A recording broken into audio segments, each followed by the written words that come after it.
Another transfer, huh?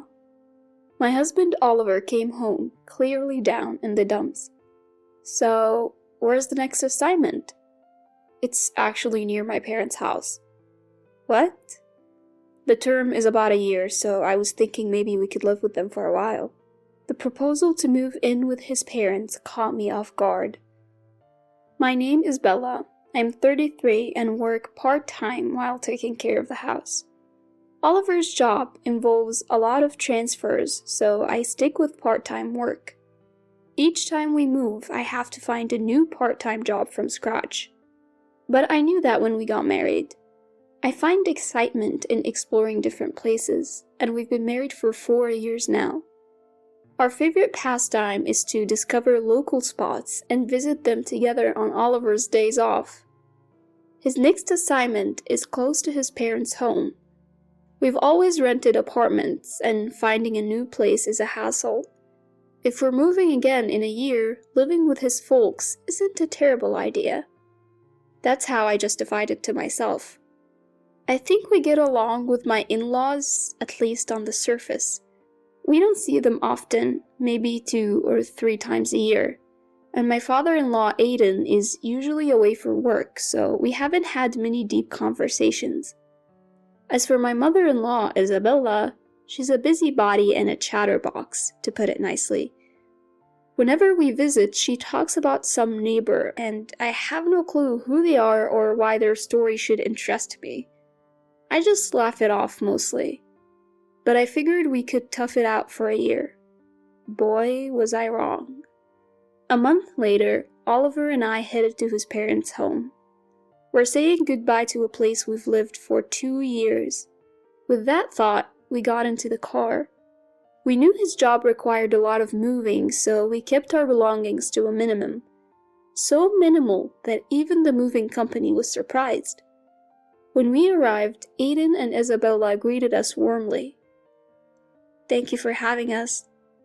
I handed over the gift and bowed my head. Aiden responded gruffly, while Isabella gladly accepted the gift with a smile. The next morning, I woke up to find that Aiden and Isabella were already up. "Bella, you're just waking up now? Oliver will be late if you don't hurry up." Even though she said just now, it's only 5:30 because my husband leaves early. Confused, I tried to help with breakfast, but Isabella scolded me. "Stop giving Oliver all that caffeine, it's bad for him."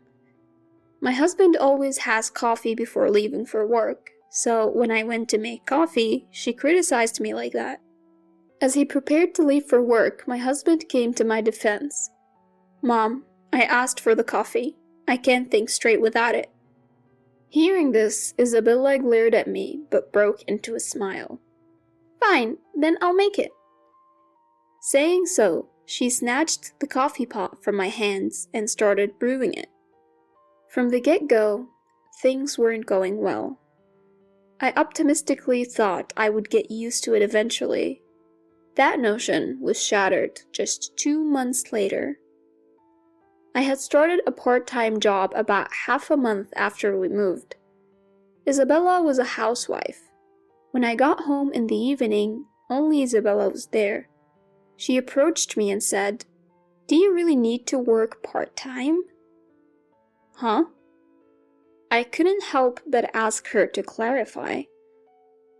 "People talk, you know. It doesn't look good for a wife to be out working." I was puzzled and surprised that people still think that way. I couldn't respond directly, so I just laughed it off. When I told my husband that night, he said he'd also talked to Isabella about it, which relieved me. But it ended up making Isabella even angrier. "You told Oliver? What kind of wife are you?" I had no intention of tattling, but looking back, I feel like that's when Isabella started seeing me as an enemy. I thought I was managing to get by, skirting around Isabella 2 months after moving into my in-laws' home. But then, out of the blue, we received startling news. Oliver's brother and his wife were expecting a child.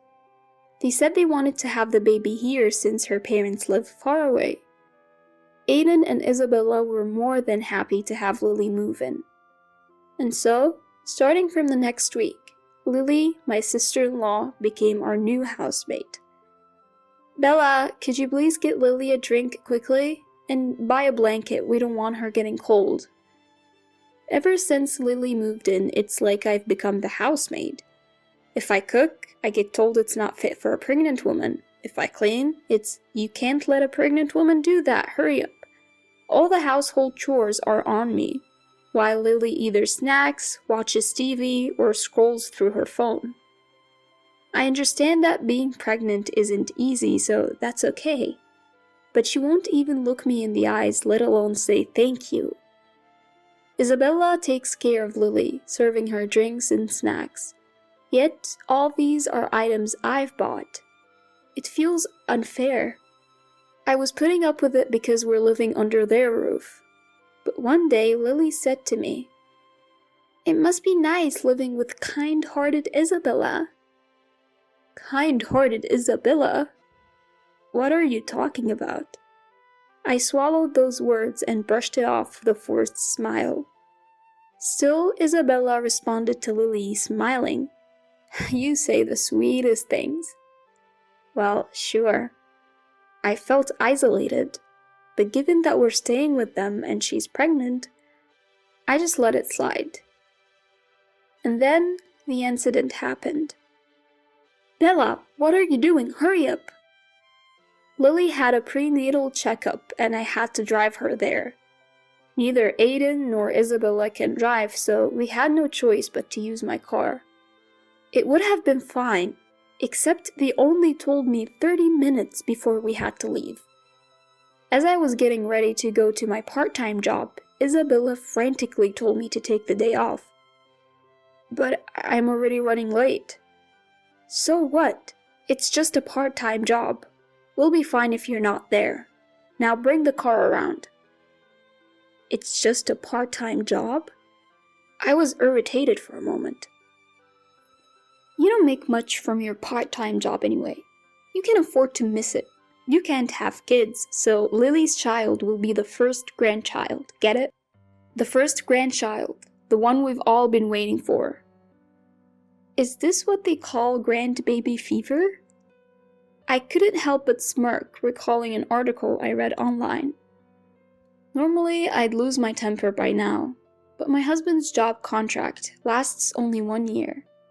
Even if I started looking for a new apartment now, with less than 10 months left, there's not much point in making a move.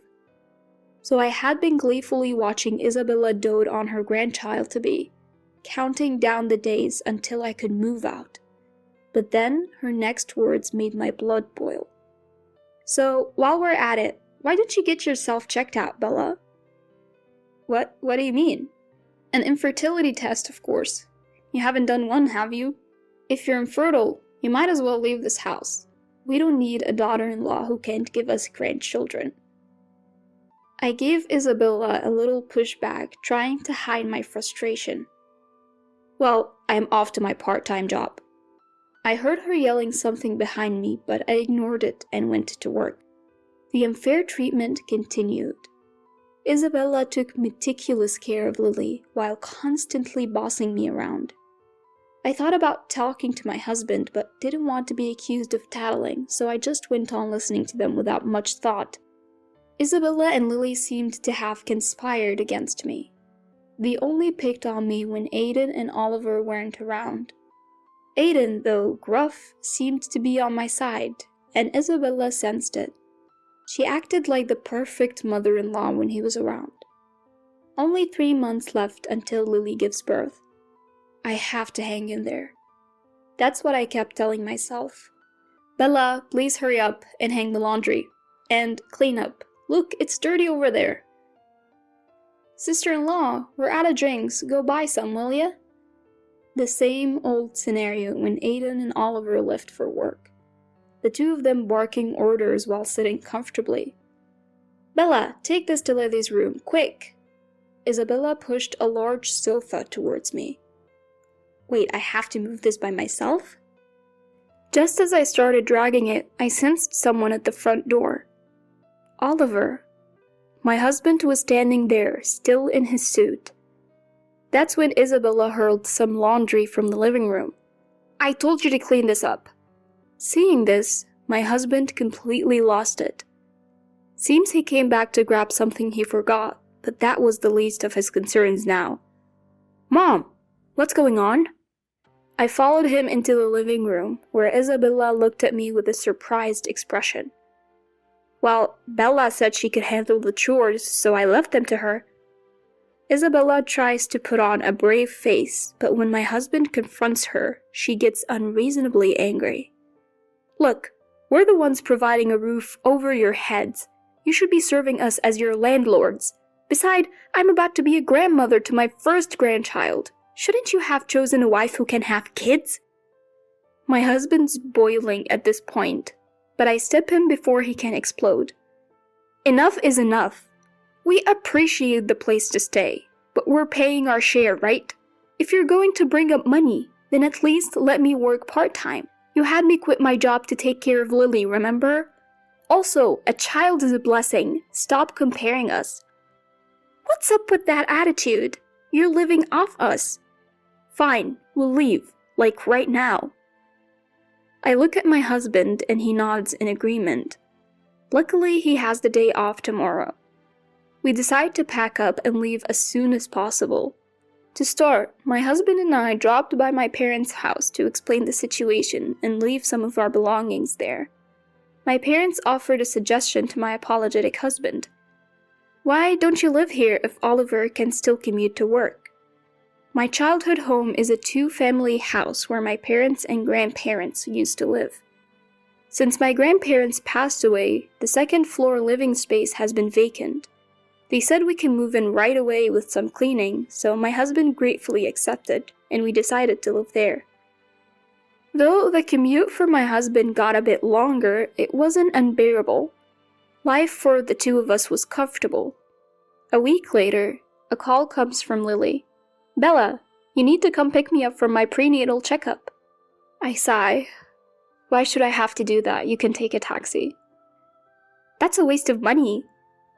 "Well, I don't want to waste my money picking you up either." I've had enough and tell her what's on my mind.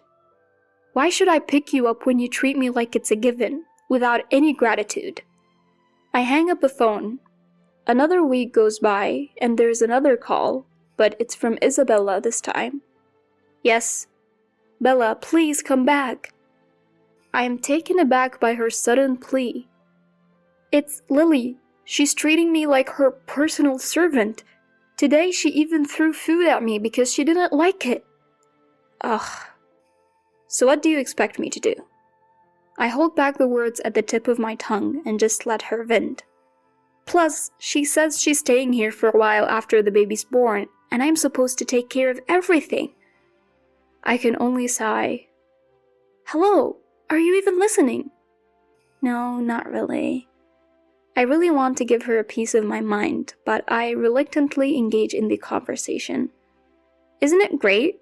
You get to take care of your first grandchild. How wonderful." What? What are you talking about? Why do I have to do all the cumbersome tasks like changing diapers and giving baths? That's a mom's job. That's how it was done in our time. I can't keep it in any longer. With that thought, I unleash all the pent-up frustrations I've been holding back. "Look, I don't care how things were done back in the day. Can't you handle simple childcare? Isn't this your adorable grandchild? I took care of that not-so-adorable Lily and her child, you know. Taking care of a grandchild shouldn't be a big deal. Besides, Lily is worse. She throws away the food I make if she doesn't like it, or throws the towels I bought her when she says she doesn't like them. Babies don't do such things, so you'll be fine. Lucky you, it's your first grandchild. You should be able to handle it." After saying all that, I somehow started to feel good about myself. "Since you've been using me all along, why doesn't Lily contribute for a change?" I knew this would happen once I was gone. Lily, being the youngest and the cherished daughter-in-law who is 5 years younger, is probably adored at home. She must feel entitled to get things from others. You may have conspired against me when I was around, but didn't you see this coming? Oh, by the way, I got a call from Lily. She says you aren't listening to her or helping her at all. Birds of a feather, I guess. Enjoy each other's company." And with that, I hung up the phone, chuckling. After that, I hear Isabella has been struggling with taking care of Lily and her first grandchild. And believe it or not, I just found out I'm pregnant. My husband is thrilled, and we're both looking forward to our baby's arrival.